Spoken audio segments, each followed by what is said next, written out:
महाभारत में शकुनी ने पांडवों को मारने के लिए लाक्षागृह योजना बनाई थी, क्योंकि दुर्योधन और शकुनी पांडवों को उनका अधिकार नहीं देना चाहते थे। इसलिए उन्होंने पांडवों को रास्ते से हटाने का सोचा। इसके लिए शकुनी ने बहुत ही गुप्त तरीके से तैयारी भी की थी। ये तैयारियां इतनी गुप्त थी कि पितामह जैसे हस्तिनापुर के सबसे बड़े सेवक को भी इसकी भनक नहीं लगी थी। शकुनी ने इसके लिए बहुत ही परिचित लोगों को इसमें शामिल किया था। शकुनी के साथ गांधार से आए उसके एक सेवक ने इसमें उनकी बहुत मदद की थी। वो अपने आप को शकुनी का बहुत बड़ा भक्त कहता था। दरअसल शकुनी ने ही उसे लाक्षागृह योजना के सफल होने तक और पांडवों के मरने तक लाक्षागृह में ही रुकने को बोला था। और शकुनी के इसी भक्त ने सबसे पहले शकुनी को आकर ये बताया था कि कुंती अपने 5 पुत्रों सहित उस आग में जल गई है। लेकिन जब धीरे धीरे पांडवों के जीवित होने की बात हर जगह फैल जाती है तो शकुनी को बहुत क्रोध आता है। शकुनी ये सहन नहीं कर पाता कि उसके ही परम भक्त ने उसके साथ ऐसा धोखा किया।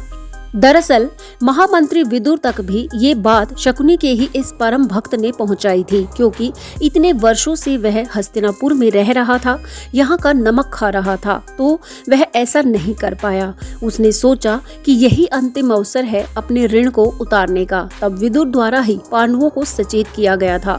लेकिन शकुनी, जिसने अपनी ही बहन का वंश समाप्त कर दिया था, वह भला इस भक्त को कैसे छोड़ता। तब शकुनी उस भक्त को बुलाकर कहता है कि तुम्हारे वापस जाने का समय आ गया है। तब वह भक्त कहता है कि आप मुझे आज्ञा दें, मैं अभी गांधार लौट जाता हूँ। लेकिन शकुनी इससे पहले उसको फिर पूछता है कि लाक्षागृह की आग में कौन कौन जला था। लेकिन इससे पहले कि वह भक्त उत्तर देता, शकुनी कहता है कि पांडव और कुंती भोज में आराम से रह रहे हैं। फिर तुमने किसके मरने की, किसके जलने की मुझे सूचना दी थी भक्त। तब वह भक्त भी समझ जाता है कि उसके मरने का समय आ गया है।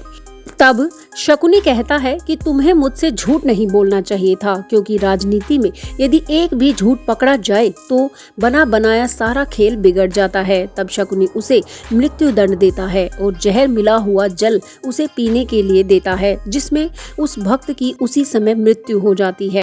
तब शकुनी कहता है कि यदि तुम मुझे इतने प्रिय ना होते भक्त, तो मैं तुम्हारी इतनी सहज मृत्यु को न सोचता। ये सहज मृत्यु ही आज तक तुमने मेरे प्रति जो निष्ठा दिखाई है उसके लिए उपहार है। आगे शकुनी ये भी कहता है कि यमलोक में जाकर यदि तुम्हारी भेंट मेरे पिताश्री से हो जाए तो उन्हें कह देना कि गांधारी पर होने वाले अन्याय के लिए शकुनी ने हस्तिनापुर को क्षमा नहीं किया है। इस घटना से ये पता चलता है कि शकुनी कितना कुटिल है। उसने अपने प्रति निष्ठा रखने वाले अपने भक्त तक के साथ इतना बुरा व्यवहार किया। आप इसके बारे में क्या सोचते हैं? क्या उस भक्त ने पांडवों की जान बचाकर अपने स्वामी के प्रति उचित भक्ति दिखाई? क्या उसने भी यही संदेश दिया कि किसी के नमक का ऋण बहुत बड़ा होता है? आपको ये प्रसंग कैसा लगा और आपने इससे क्या सीखा? कमेंट करके जरूर बताएं। और ऐसे ही ज्ञानवर्धक वीडियोस के लिए चैनल से जरूर जुड़े, इसे सब्सक्राइब जरूर करें। यहाँ तक वीडियो देखने के लिए बहुत बहुत धन्यवाद। जय श्री कृष्णा।